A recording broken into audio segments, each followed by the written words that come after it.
Grabe yung snow. Ayan o. Nandito ako sa labas sa apartment namin. Nagme-melt na yung snow pero madulas. Yan.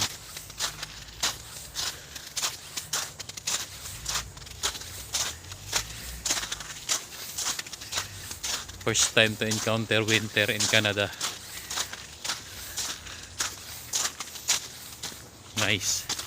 Nice encounter. Ayan yung snow.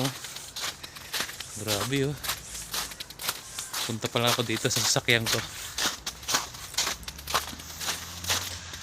Kunin ko yung aking mga pinamili. Oh my.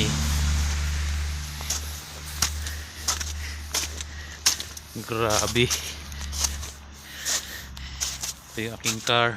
Ginamit ko ngayon kaya wala na siya. Snow, malinis na siya. Ayan. Pero yung paligid, yun oh. Yun yung kalsada. Madilim na.